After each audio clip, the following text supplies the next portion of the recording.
Hey guys, it's Tyler at Tennis with Tyler, and today we're going to be going over tips and tricks on how to get the ball out of the net. So let's get started. What does it mean if I hit the ball in the net? Number one, it means I'm not getting under the ball. So here we have a Topspin Pro. I put the link to this in the description. I want you to look at my racket face. If I'm hitting it at the net, that means I'm making contact at the same height of the ball, right? So I'm swinging and it's going down. Instead of that, you need to make sure before contact, your racket is below the ball so you can lift it up. Again, instead of coming on top of the ball, I want you to make sure that you are getting under and below the ball so you can lift it up. So what does that mean? Every single time you hit, I want you to make sure your racket face is below the ball prior to contact so then you can lift it up over the net. Once again, when I hit, watch.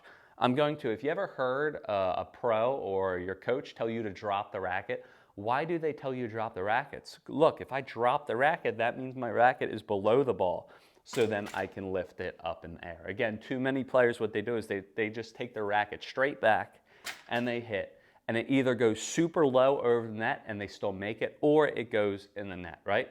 So leading to tip number two. I want you to hit with some height over the net, especially if you just miss 2 or 3 balls in the net. So say if the net is this high, right? Where too many players go wrong is that they hit their balls about this high. This much margin between the net and making it in, right? You guys don't need to go that low over the net. Unless you're driving a ball, you're in an offensive position, there's no need to go this low over the net. Say if this is the net again, I want you to be playing with balls this high over net. If you ever look at Rafa Nadal, he hits so much spin. His balls are about this high over the net, right? The more height that you have, the more margin for error that you have, right? And you guys have topspin on your shot, so your balls are going to be spinning in.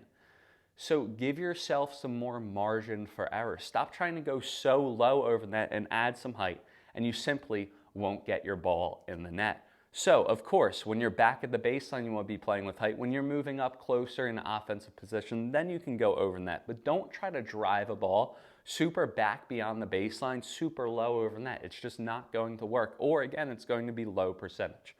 So just to review where we're at so far. Tip number one is make sure you get the racket below the ball. Tip number two is just aim higher over the net, okay?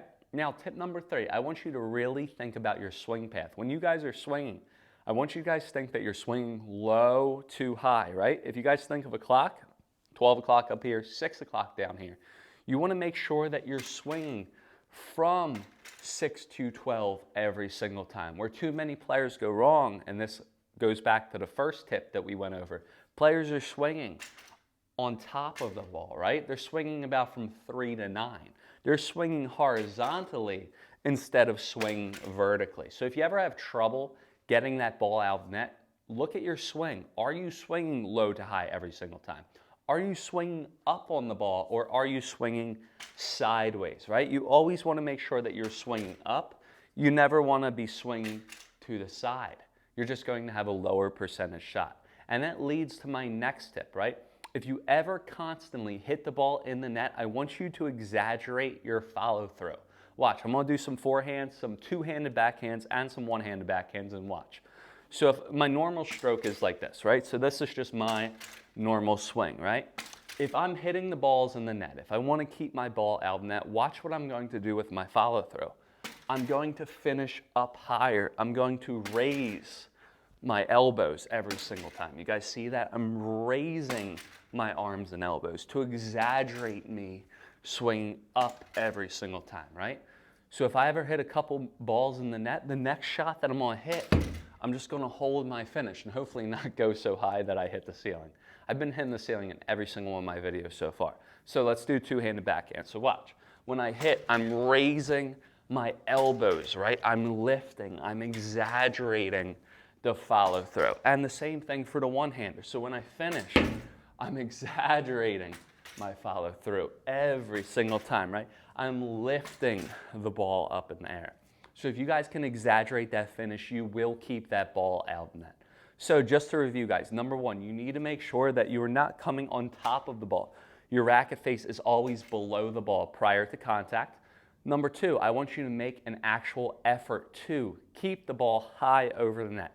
Don't try to keep too low of your margins, right? Don't try to go super low over the net.